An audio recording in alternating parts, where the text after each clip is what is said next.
ሰላም ውድ አዲስ 24 ወዳጆች ዛሬ ልዩ መረጃ ነው ይዘንላችሁ የመጣነው። በቅርቡ ብዙዎችን ያስደነገጠው የነጻነት ወርቅነህ ሞት በስተጀርባ ብዙ አነጋጋሪ ነገሮች እየወጡ ነው። አርቲስቱ በኢትዮጵያ ኪነ ጥበብ የማይተካ ሚና የነበረው ድንቅ አርቲስት ነው። ይሁን እንጂ በዙሪያችን ያሉ ሰዎች የኛ ስኬት በአግባቡ እንድንጠቀምበት ወሳኝ ሚና አላቸው። በተለይ በግል ህይወታችን በመርህና በስርዓት ለማስተዳደር ጓደኞቻችን፣ ቤተሰቦቻችን፣ የፍቅርና የትዳር አጋሮቻችን እንዲሁም የስራ ባልደረቦቻችን ይህንን መርህ የጣሱ ከሆኑ እድሜያችንንም ሊያሳጥረው ይችላል።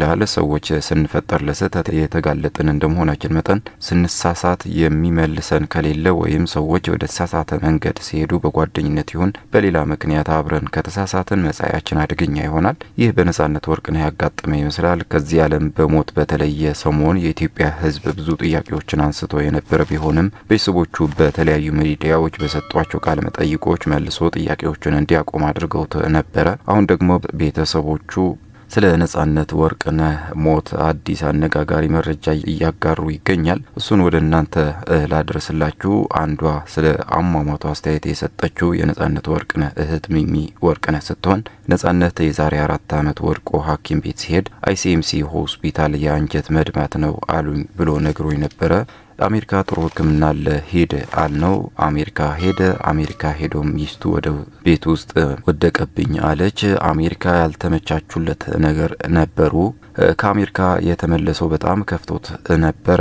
ጉበቱ እንደታመመ የተነገረውም አሜሪካ ሀገር ነው። አሜሪካ ሀገር ከሚስቱ ጋር ተጋጭተው ለኔ ደወለልኝ። ስመጣ የምናወራው ነገር አለ አለኝ። ሲመጣ ስመለከተው በጣም ተቋቁሮ የሚያሳዝን ሆኖ ነው ያገኘሁት።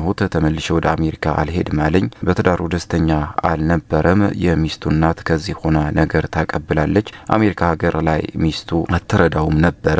የራሷንና የልጆቿን ምግብ ሰርታ ነጻነት ራስህን ተነስተ ሰርተ ብላ ትለው ነበረ። አንድ ሀገር ለሕክምና የሄደ ጊዜ ሚስቱ ደውላ ስለ ጤንነቱ ሳይሆን የምትጠይቀው ቤት ለመግዛት ነበር የምታወራው። በየወሩ የሚልክልኝ $2000 አይበቃኝም፣ አይጠቅመኝም ብላኛለች። አስናቀ የቀብሩ እለት ታገስ ጋር ቀጠሮ ነበረን ሲል የሆነ የጀመሩት ፕሮጀክት ነበር የመሰለን፣ መጠጥ ቤት አልመሰለንም ነበር። በጣም ነው የሚያሳፍረው ብላለች። አስናቀ ደውሎልኝ ነጺ መኪና ሲገዛ ሸሸኝ አለኝ። ነጻነት መኪና የለውም፣ ያለው ለጎፈንድሚ እያመቻቸው ስለነበረ ነው።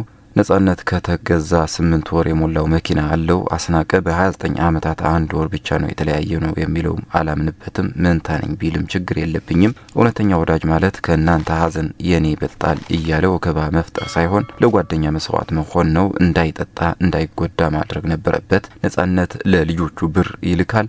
እዚህ የሚኖርበት ቤት ደግሞ የቤት ክራይ ይከፍላል። ለዛ ነው ገንዘብ የሌለው። 3 ሚሊዮን ብር የሰጠንን ባለሀብት እናመሰግናለን። ከጭንቅ ነው ያዳነን። አሁን እስከ ማውቀው በስሙ ምንም ብር እንዳይሰበሰብ በስሙ ልመና እንዳይደረግ ብለናል። የሰጡ ሰዎች ካሉም ያሳውቁን። የሐውልት ምርቃት መቄዶንያ ያበላል። የተረፈው ብር ደግሞ ሚስቱ በአካውንት ይግባልኝ ብላለች። የነጻነት ወርቅነህ እህት ታላቅ ወንድሙ ወንድ ወሰን ወርቅነህ ደግሞ አሜሪካ ሀገር የሆስፒታል እያለ አንድም ሰው አጠገቡ አልነበረም። ሚስቱ እዚህ ከእናቷ ጋር ተከራይቶ ከሚኖርበት ቤት ቡትትሆንና መጽሐፍን ይዘ መሄድ ትችላለህ ብለዋለች። አሜሪካ ያልታከመበት ምክንያት ባለቤቱ ስላልተረዳችውና ፈቃደኛ ስላልነበረች ነው። በዙሪያ ያሉ ጓደኞች ጥሩ ምቾት እየሰጡኝ አይደለም ብዬ መከሬዋለሁ። ነጻነትም በዙሪያዬ ብዙ ሰዎች አሉ፣ ሰው ግን የለኝም ብሎኛል። እውነተኛ ጓደኛ ነኝ የሚል ሰው ካለ ነጻነትን ሊያግዘው ይገባ ነበረ። አስናቀ እኛን ሁላችንም ከኔ በላይ አልተጎዳችሁም ይለን ነበር። ለነጻነት የሚያስቡ ጓደኛ ቢሆኑ ኑሮ ለህይወቱ የሚጠነቀቁለት በሆነ ነበር፣ ግን አብረው ይጠጡ ነበረ ብለዋል። ታናሽ ወንድሙ ኤርሚያስ ወርቅነህ በበኩሉ ትክክለኛ ጓደኞቹን አላየናቸውም፣ ለገጽታ ግንባታ የሚሰሩትን ግን እያንዳንዱ ሚዲያ ላይ ቀርበው አሳይተዋል። በሕክምና ላይ የነበሩ ሰዎችን አላመሰገንም።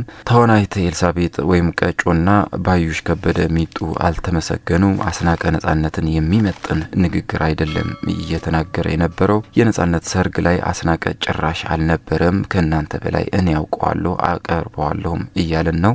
ክቡራትና ክቡራን የነጻነት ወርቅነህ ቤተሰቦች እርቅ ሚዲያ ላይ ቀርበው የዘረገፉት ጉድ ይህንን ይመስላል። የእናንተ አስተያየትስ ምንድነው? በኮሜንት አጋሩን።